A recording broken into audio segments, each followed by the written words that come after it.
o Informe Econômico, que a gente comenta as notícias da semana, pelo menos a última notícia mais quente da economia, tentando dissecar ela numa perspectiva nossa, dos trabalhadores, né?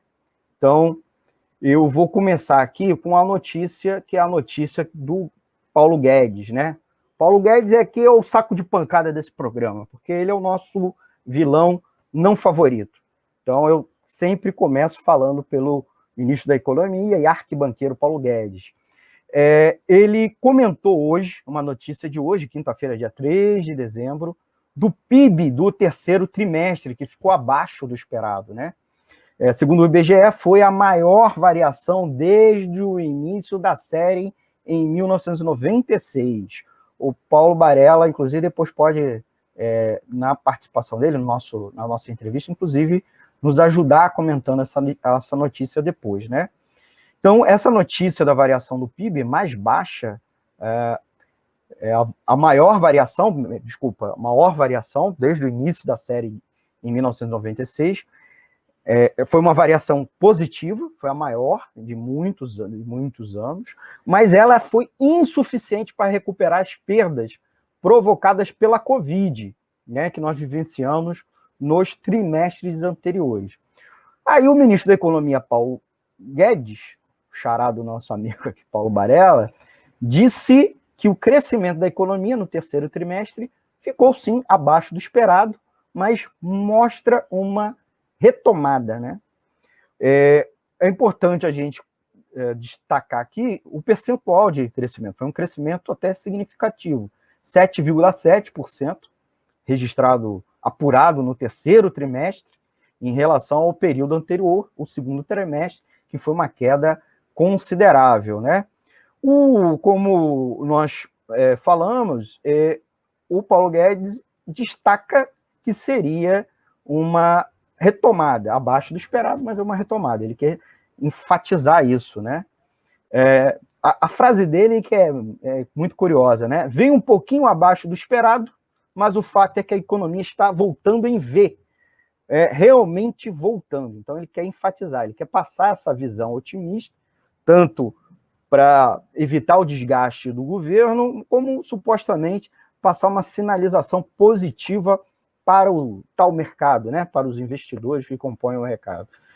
Segundo o IBGE, o Instituto Brasileiro de Geografia e Estatística, essa é a maior variação do PIB medida desde o início da série em 1996, mas ainda, como eu já falei, insuficiente para recuperar as perdas provocadas pela pandemia, né? O resultado indicou ainda que a economia do país se encontra no mesmo patamar de 2017. Então, né, imaginar o seguinte, nós com os decrescimentos, mas também com a estagnação que a economia brasileira estava vivenciando no período anterior à pandemia, é preciso isso destacar, o PIB, o tamanho do PIB brasileiro retornou para 2017, com uma perda acumulada de 5% de janeiro a setembro, em relação ao mesmo período de 2019, né?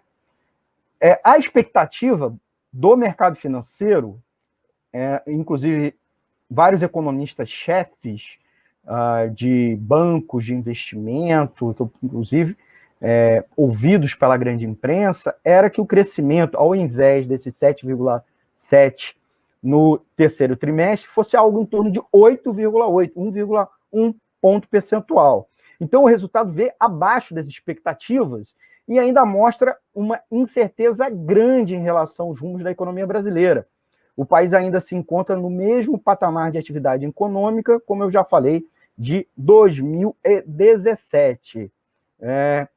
E destacamos que boa parte desse resultado vem da expansão dos programas de auxílio emergencial realizadas pelo governo federal. Então, ele ainda está ancorado nisso, e esses programas devem caducar, devem ser encerrados agora no final do mês, e não há nenhuma, apesar de uma confusão já há mais de 3 meses em torno da prorrogação, não há menor sinal. É bem verdade que é o melhor resultado da série desde 1996, mas chamar a atenção que é insuficiente, não consegue reverter a queda de 9 0,6% no segundo trimestre de 2020, e cabe destacar que, em meio a esse cenário de incertezas na economia, o crescimento do setor industrial teve uma crescidinha, né? O PIB da indústria subiu 14,8%, motivado pela maior flexibilização das medidas restritivas. E isso porque, né, boa parte dos estados e municípios retrocederam nas medidas de isolamento social, embora agora, nas últimas 2-3 semanas, houve um boom dos casos e várias cidades revertendo isso. Então, é possível que tenhamos meses agora de retração na economia, inclusive no PIB industrial. E aí, gente, para encerrar o nosso informe econômico, o mercado ainda tem preocupação quanto a possíveis novos casos de Covid-19, principalmente na Europa, que já está adotando lockdown, Estados Unidos, e um repique dos casos aqui no Brasil, o que pode ocasionar novas medidas, né, restritivas. Além disso, ainda temos a incerteza em cima das questões fiscais, principalmente a interpretação do mercado, que está muito preocupado com isso. Temos também o fato da depreciação do real em relação ao dólar, né, que está puxando a inflação de vários itens, né, a desvalorização do real, né, em parte impactou também no desempenho das importações no período, mas o dólar andou tendo algumas quedas, então é possível que esse efeito contraditoriamente positivo também acabe, né? E só fica o efeito ruim da alta do dólar, que é o aumento dos preços de vários produtos.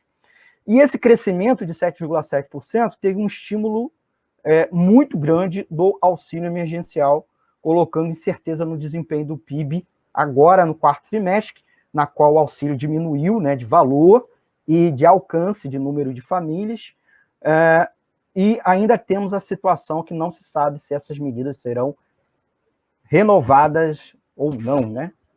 E isso aí eu trago a vocês com informações da Agência Brasil e citando a Reuters também, tá bom? Então a gente encerra agora o nosso informe econômico desta edição do Economia é Fácil, tá bom?